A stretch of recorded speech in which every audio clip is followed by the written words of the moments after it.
Well, what a nightmare.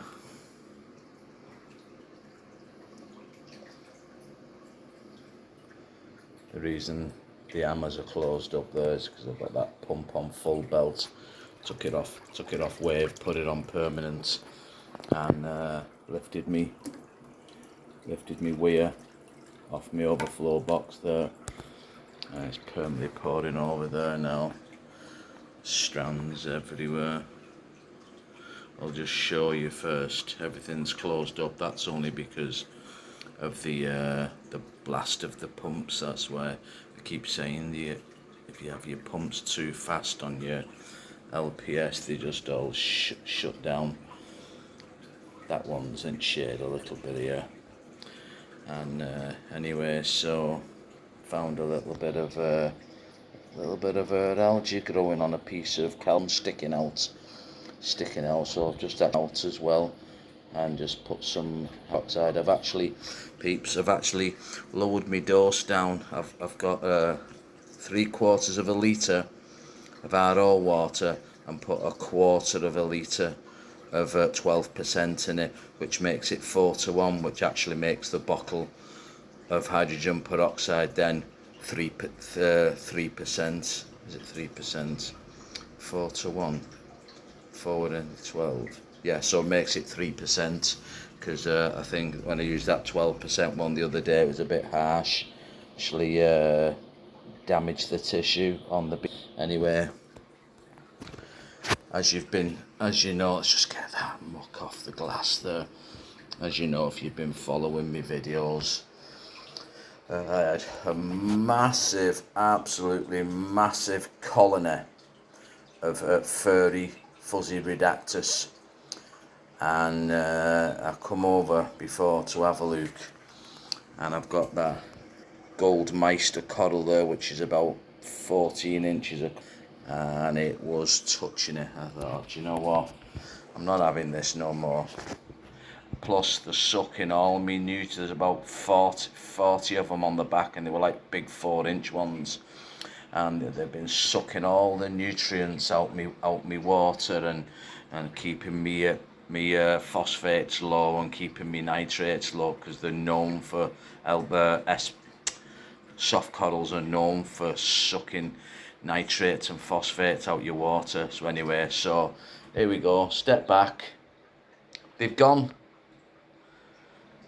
But this is what I've let. Well, actually, I was going to do a video before, but I thought all the strands were going to be stinging me corals, because as I've tried to rip them off, I knew it was going to happen anyway, to be honest.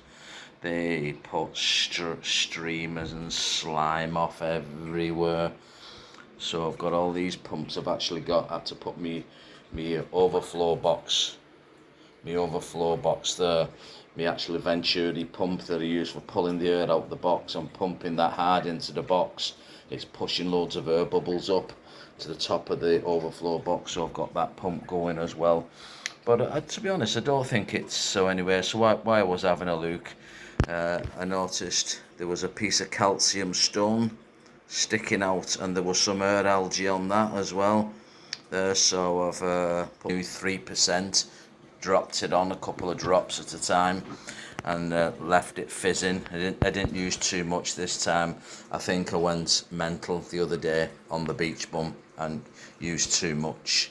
But I think it is coming back green. If it doesn't completely turn green in the centre like all the other ones, it doesn't completely turn green in the centre there, chop it up.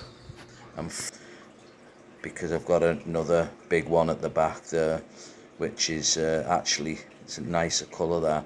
But anyway, we'll see whether that one damaged tissue repairs it. I just thought I'd show you. Fuzzy redactors gone, 40 of them, 30 odd 40 of them, and it's a shame, because somebody with a softy tank would have loved them, but the bin men are going to love them now when they come tomorrow, because they're all in the bin in a carrier bag with me pallies as well. Me zoanthid pallies I took all them zoanthid pallies. out of there, just in case I accidentally rub against them. I know it's a myth, but there is actually a fella died in the UK apparently. I think it was the UK, my neighbour was telling me, and he died with that polyneurotoxin recently. Not that one from 10 years ago, this is recently. So anyway, so I thought, you know what, I don't like them anyway, and they're a pain in the bum. I don't think I've left any, no, they've all gone. Took about 70 of them out of them. If there would have been a nice one like fake lime chilies, or some big nice colourful one, but they're just boring little green ones.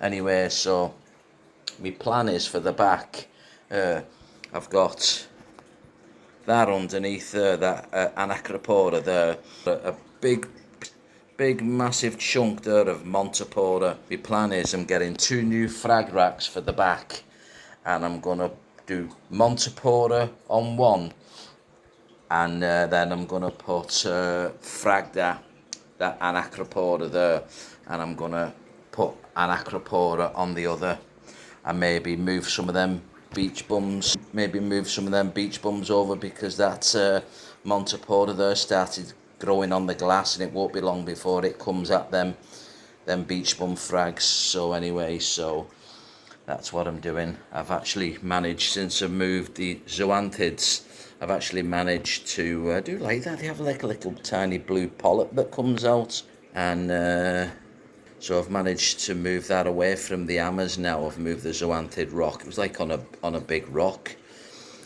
Anyway, so I'm just having a little move around. This is the perils of when you do so well on your reef tanks. Corals just growing out of control and running out of space, and then you start thinking, I wish I'd got a 6-foot tank. But to be honest, on that wall there, from there all the way up to here, I used to have a 9-foot tank. My God, that cost me some money in salt, that did, and corals, because I didn't really know what I was doing, to, in all fair honesty, and I was buying corals and they were dying.